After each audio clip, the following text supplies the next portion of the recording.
mais por um dever da minha profissão de jornalista, eu acabo tendo que assistir um pouco da CNN, um pouco da Globo, um pouco disso, um pouco daquilo, para ver o que esses caras estão falando. E na CNN, o que me diverte muito, normalmente, é um programa lá que eles têm, que é o Grande Debate, que eles sempre colocam um cara da direita e um cara da esquerda. Então lá tu vê, assim, é desproporcional, né? A surra que os caras da esquerda sempre levam. E o Zé Eduardo Cardoso, que foi advogado, inclusive, da Dilma, lá no impeachment, ele é usual ele apanhar, ele está sempre lá apanhando, sai sempre todo roxo, dolorido. Normalmente o Caio Coppola bate nele. Então teve agora, eles debateram sobre a manifestação. Eu não vou nem, o trecho que eu vou mostrar não é nem que o Caio, a resposta do Caio Coppola tenha sido grande coisa, não foi. Mas grande coisa é ver a argumentação do José Eduardo, que ela é tão desgastada, essa técnica deles, que é só inverter tudo. É aquele cara que mente sabendo que tu tá sabendo que ele tá mentindo e não importa, ele vai continuar fazendo isso. Então todo o universo já sabe essa técnica da esquerda, que é dizer tudo de errado que ela faz, ela joga pro outro.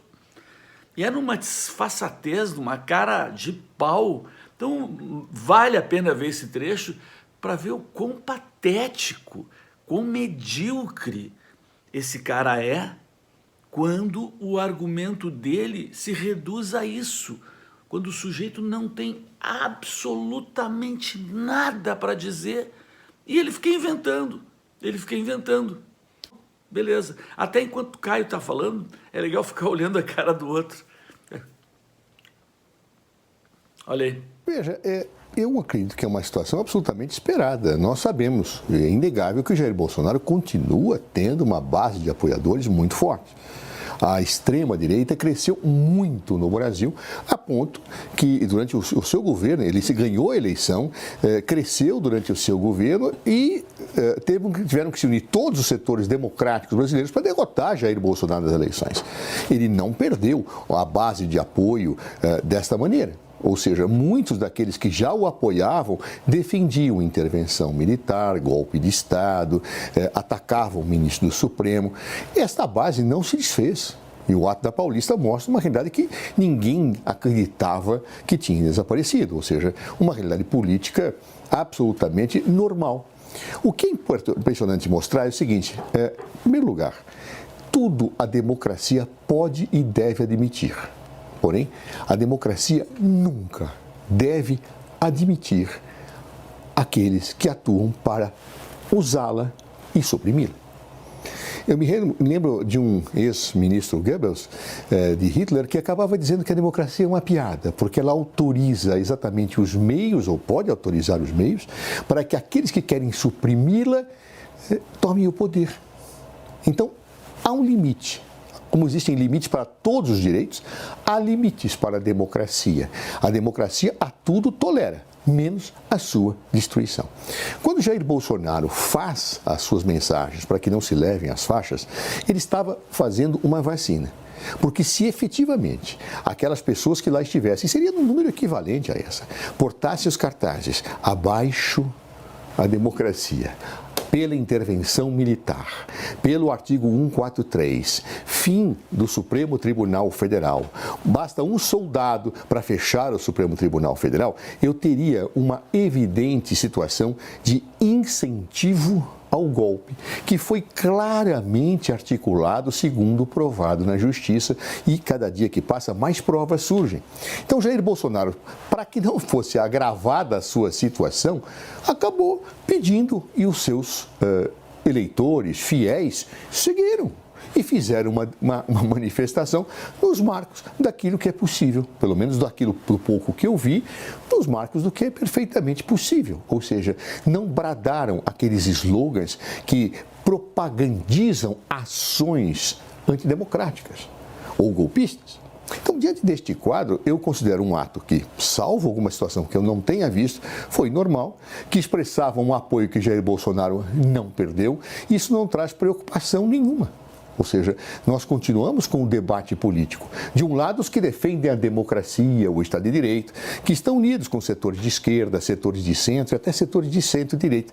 E outros que lutam no campo da extrema-direita.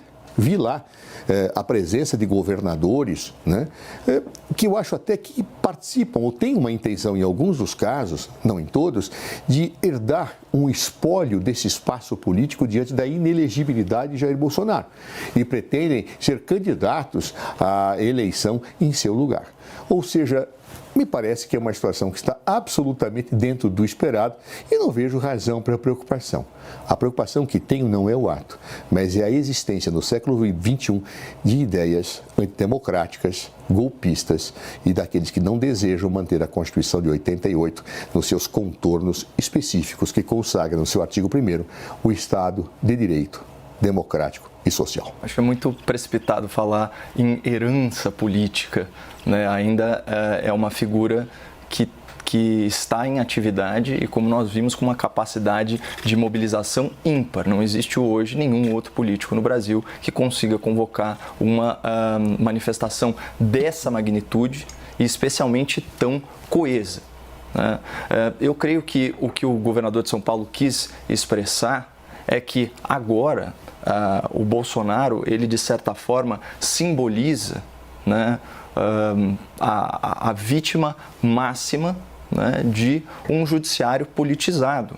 E para usar a expressão aí consagrada pela Transparência Internacional no seu relatório sobre a corrupção no Brasil, vítima de um judiciário de coalizão, ou seja, uma justiça aparelhada, né, e instrumentalizada a favor do governo de turno. E, enfim, há vários sinais nesse sentido, inclusive, né, o descumprimento da promessa eleitoral do senhor Lula da Silva ao escolher amigos, companheiros e partidários para integrar o STF.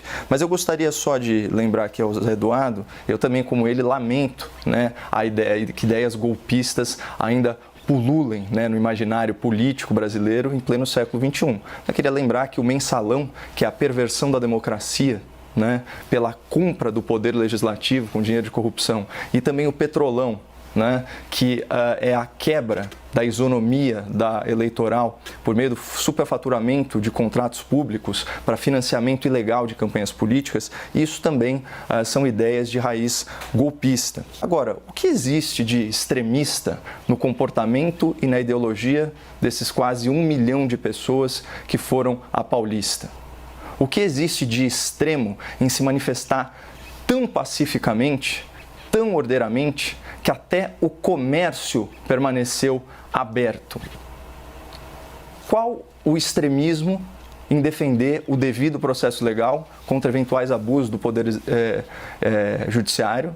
E qual o extremismo em defender a sua liberdade de expressão quando nós temos aí procedimentos judiciais e policiais que estão violando esses direitos e garantias fundamentais, né? O Zé disse que a democracia ela corre o risco de ser vítima das suas próprias liberdades. Então eu digo, qual democracia no mundo que admite censura? Aliás, a censura, né, talvez seja um dos primeiros passos em direção ao totalitarismo. E era contra isso que essas centenas de milhares de pessoas estavam se insurgindo.